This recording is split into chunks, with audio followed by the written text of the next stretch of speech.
I'd also kind of screwed her over a little bit. So, because I took some money and some jewelry. But did she find out about that? Yeah, I think so. I don't know. I had also kind of screwed her over a little bit. I took some money and some jewelry. That's how this interrogation begins. Not with panic, not with denial, but with quiet admission, buried inside casual conversation. And at this point, Joe Roberts still believed this was about a car. He had no idea he was already at the center of a murder investigation. I don't know how it happened. I don't know why it happened. I don't even really remember it. Joe Roberts walks into the room tired, but calm. He talks freely. He jokes with detectives. He answers questions without hesitation, because in his mind, this is simple. A borrowed car, a misunderstanding, maybe some financial trouble, nothing more. But that confidence, it's exactly what leads him to talk more than he should. Britney Tvar was described as kind, generous, someone who helped people when they needed it most. And Joe Roberts needed help. Struggling financially, unstable, and looking for a fresh start, he entered Britney's life at the right time. She gave him a place to stay. She supported him. She trusted him. But over time, that relationship began to crack. Arguments, tension, frustration, and then one day, Britney disappeared. You are in custody. So before we get started, I do have to read you Miranda. Okay. I know the patrol guys did, I guess, yesterday, right, when they talked to you. But let me read this to you, and then we'll talk if you're cool with that, and I'll answer any questions you have. Are you from here, Joe?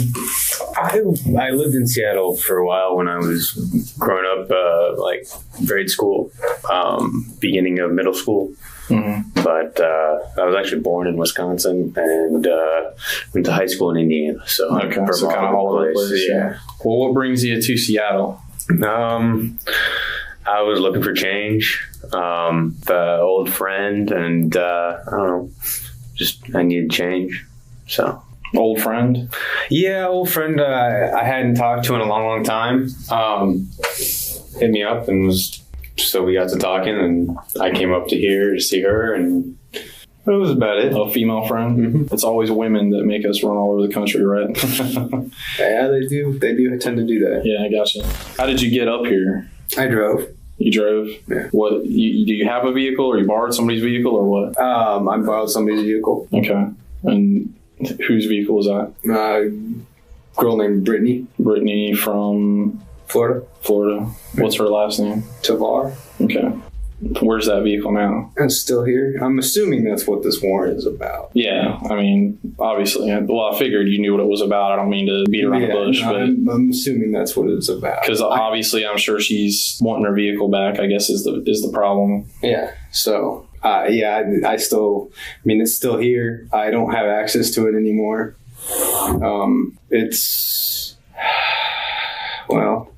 It was up by the library, so. Joe's story is simple. She let him take the car. She gave him access to money. Everything was permission. That's the frame he sticks to. Even when he admits taking more than he should, the debit card, the jewelry, extra cash, he minimizes it. It was only a couple $100. I didn't even realize I took it. But these aren't just details. They're early cracks in the story. Well, what's your thought process on this whole issue with these charges? I mean, did she know you had the vehicle? She knew I had the vehicle. I can understand.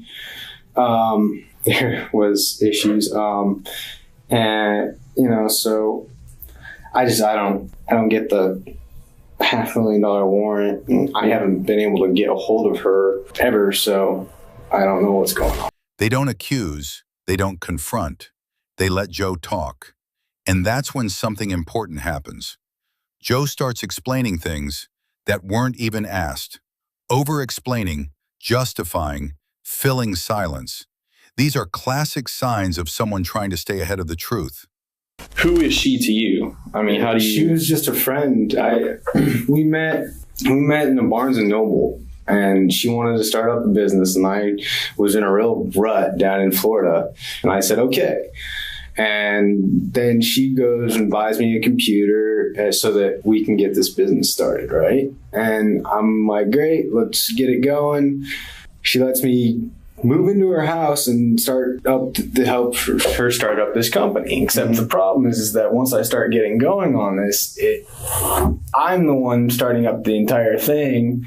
And while she's helping me out a lot, it didn't work out because she didn't want to do anything at all for it. And it started, all the work. He kept changing from, oh, I'll help you with this to I'll help you with it. And so it didn't end up working out.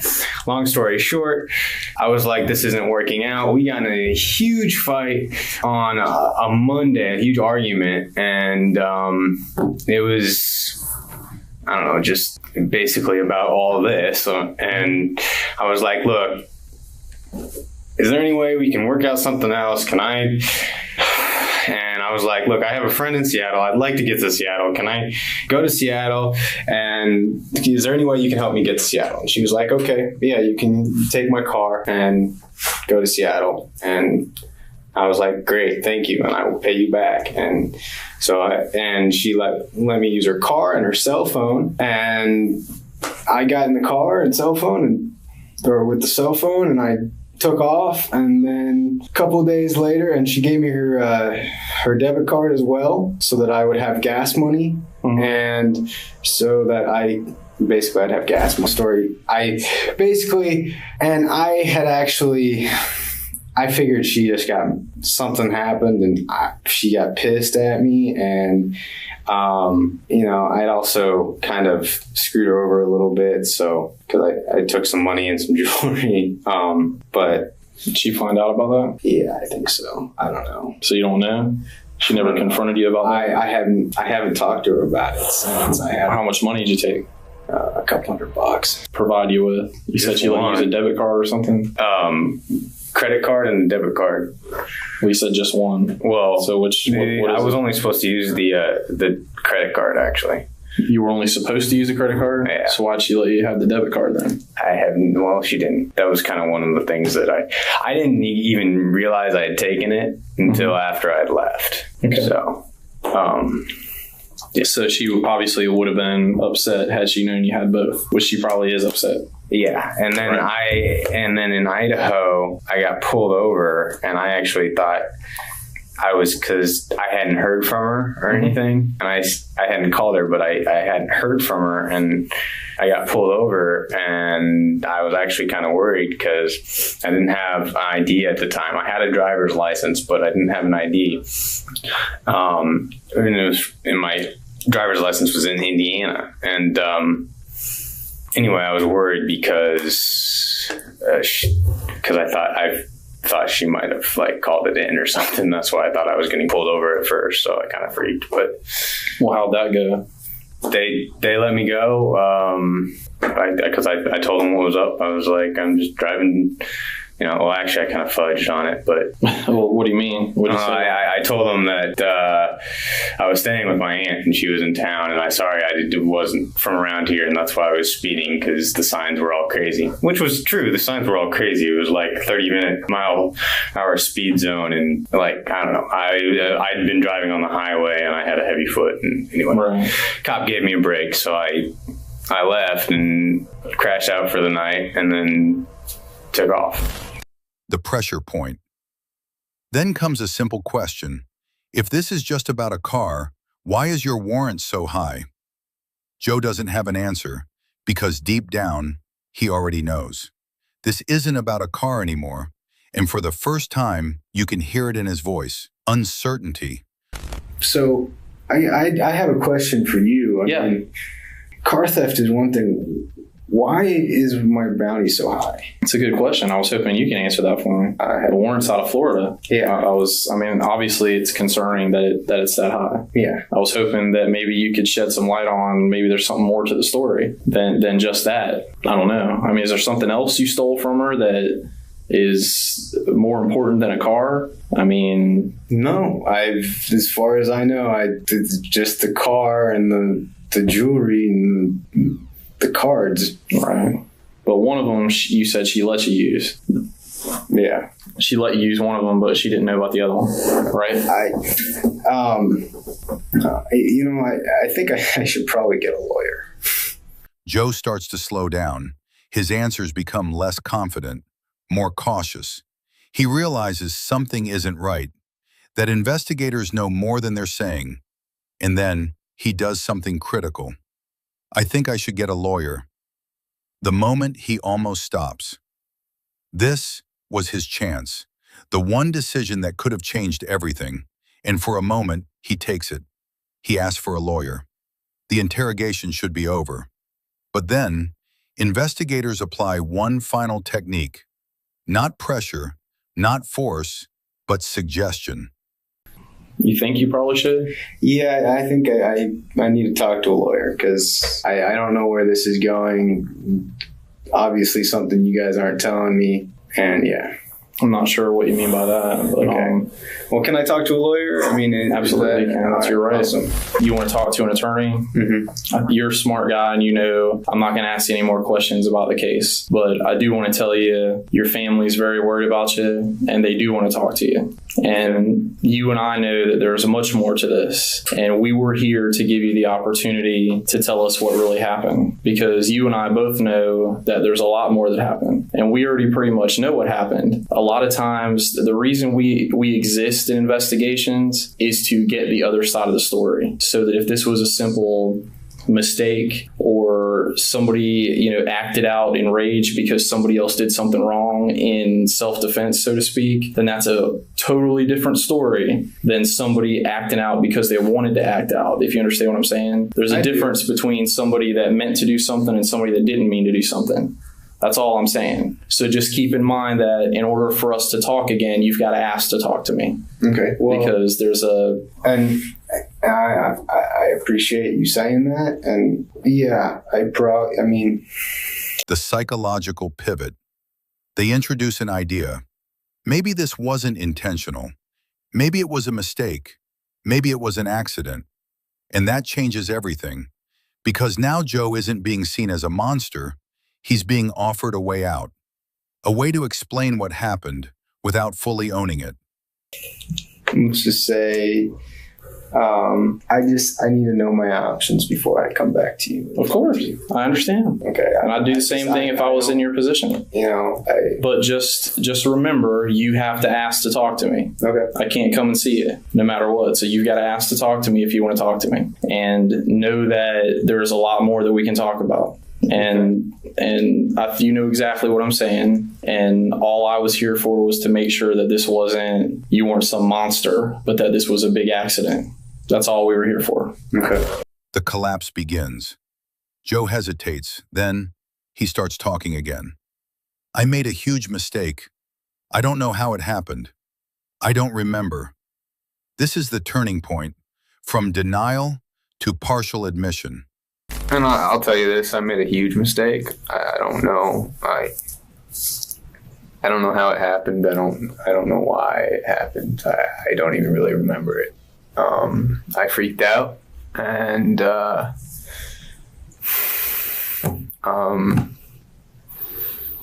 ran. Well, we all make mistakes in life. All of us do. I've made my share. George is making his share. And hey, some mistakes are a little bigger than others. But I mean, we're human beings, is what he's trying to say. Remember that. At the end of the day, we're all human beings. We're all the same. Right. But yeah. And we pretty much know what happened. But okay. Well, what actually occurred that I don't honestly. I don't know. Tuesday night we got in an argument basically, and I was and she wouldn't shut up about the stupid court case that she had to go to. And I'm talking when she wouldn't shut up about it. She would not. She was obsessed with it. Obsessed with it to the point where that's all she would ever talk about. That was her life. Exactly. And she wanted me to make these videos for her evidence so that she could get this restraining order. And I did that. And I did it a number of times. And that night she came, and I was supposed to go with her the next day to court. And that night she came to me again and said, hey, I need you to do these videos up for me again and make me 2 DVDs. I was like, okay. And we got in an argument about something else. I don't really remember anymore exactly the details of it.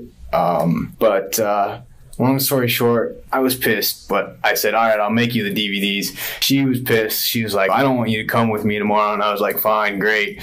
And, I went in my room and I watched whatever and I did whatever and I stayed up late. But I made the DVDs and I left them out on the counter. Well, actually, I left one out on the counter.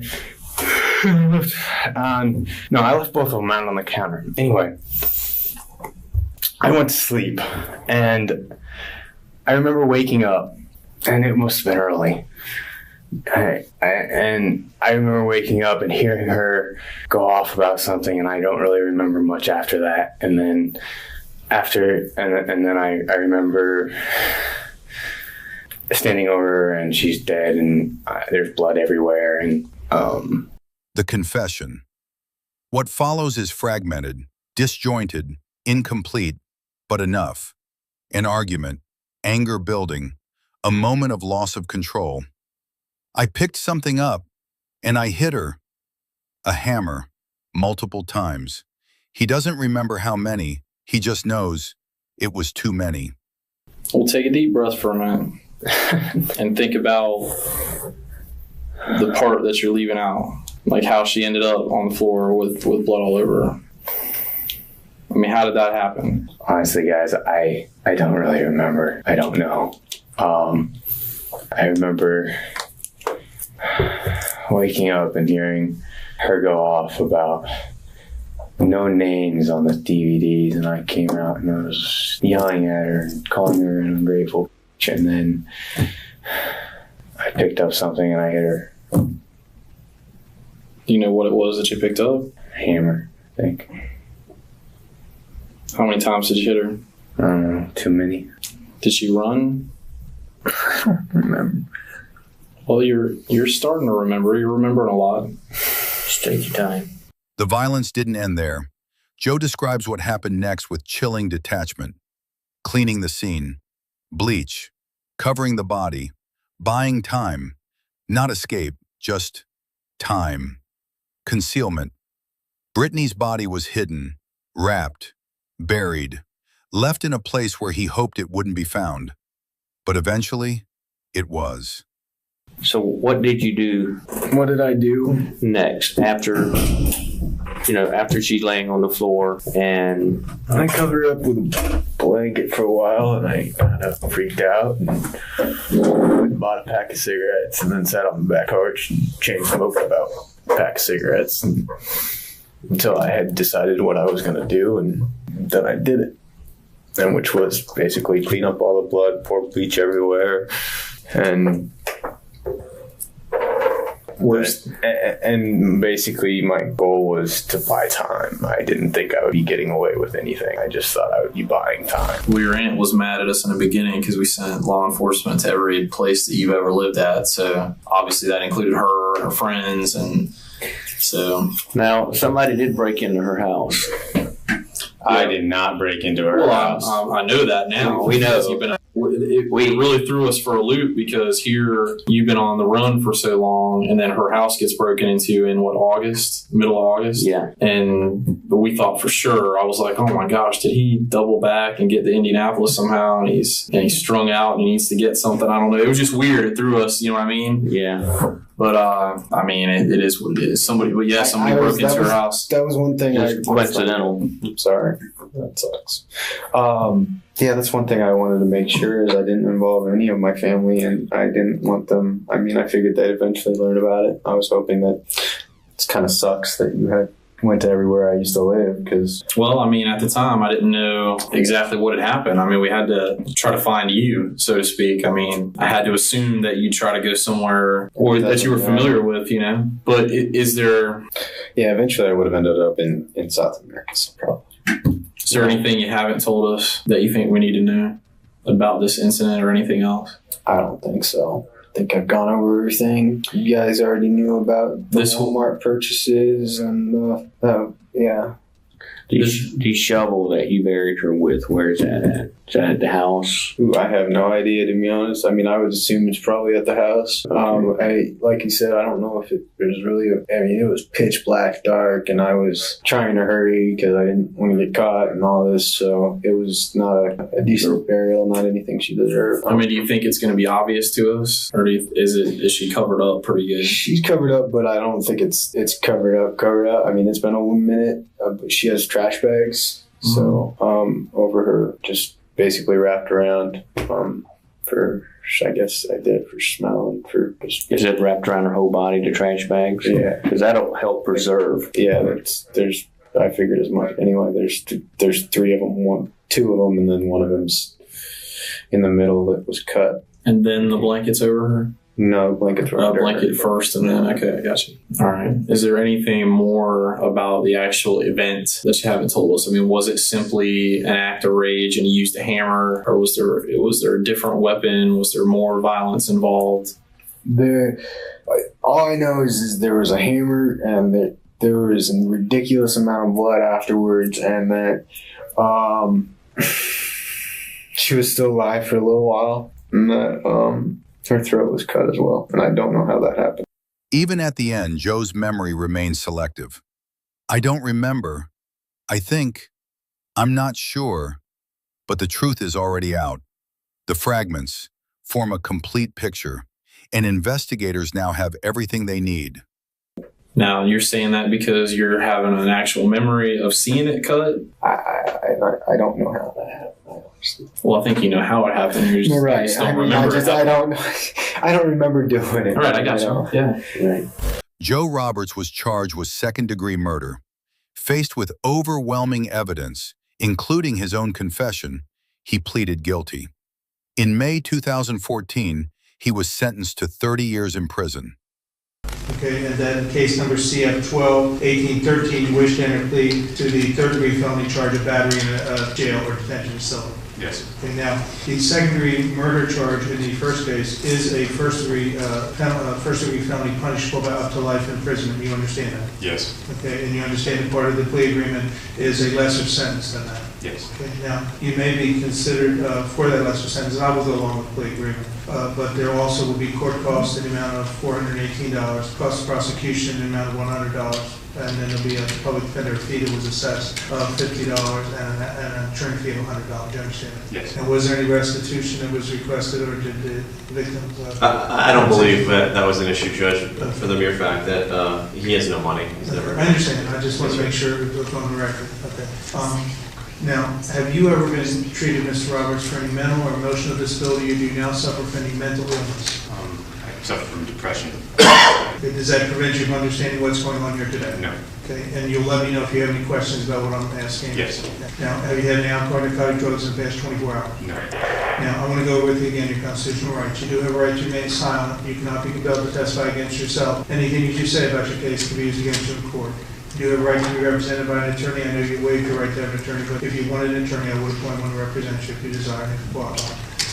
You do have a right to have a trial by jury, and at that trial, you have the services of your attorney. You do have the right to confront, that is to see, hear, and cross-examine the witnesses that state might call against you. You would have the ability and the right to call witnesses to testify on your own behalf. You do have the right to compel the attendance of witnesses, in other words. Okay? You also have the right to, require the state, if you do like to plead not guilty, to prove your guilt beyond and to the exclusion of every reasonable doubt. Now, did you understand those rights? Yes, I did. And I know you've heard them before, but do you have any questions about those rights? No. All right, and you're comfortable with your plea to this so far as we go on? Yes. Okay, now, has anyone used any force, threats, pressure, or intimidation to get you to enter this plea? Other than the plea agreement that was announced by Mr. Lewis, is there any other part of the plea agreement that I need to know about? No, I would like some time here in the jail to get my affairs in order before I go to DOC. I'm hoping that you could allow me to stay here for 30 days. I have a visit coming from out of state and some other stuff. Judge, I can't promise that, but I'll talk to the jail about that. Okay. And I told them we didn't have an objection to that either. Right. I just need to make sure they're okay with that. Okay. But I don't have any objection to that. Okay. Anything else about the plea agreement that I need to know? No. Okay, and the plea agreement as announced, Mr. Lewis, is what you agreed upon? Yes, sir. Okay, and you're satisfied with that? Yes, sir. Now, in the past, you've had an attorney, okay? And you understand that by entering this plea today, you are giving up your right to appeal all matters except that of an illegal sentence or the circumstances surrounding the entry of this plea. I do. Okay. Now, state one profit facts, please. Yes, sir. On or between July 6, 2010 and July 11, 2010 here in St. Johns County, Mr. Roberts was staying at Britney Tvar's residence. An argument ensued when they were there. Mr. Roberts picked up a hammer and with multiple hits to her head, caused multiple trauma to her head and killed her in between those two. Those date ranges July 6 through July 11, 2010. Okay. Mr. Roberts, for purposes of this plea, do you have any objections to that proffer? No. Okay. Now, do you still believe your plea of no contest to the charge? I think it was just guilty, Judge. I'm sorry, you pleaded guilty to second-degree murder in this case, case number CF 10-1689, and your plea of guilty to battery in the jail is in your best interest. This case wasn't solved by force. It was solved by patience, by allowing a suspect to feel safe long enough to reveal the truth himself. From confidence to contradiction to confession, every step followed a pattern, and every word Joe spoke brought him closer to the moment he could no longer take back. What do you think was the exact moment Joe lost control of the interrogation? Was it when he kept talking? When he asked for a lawyer and then changed his mind? Or when he accepted the idea that it was just a mistake? Drop your timestamp below. And if you want more full interrogation breakdowns like this, subscribe, because the next case might be even more disturbing.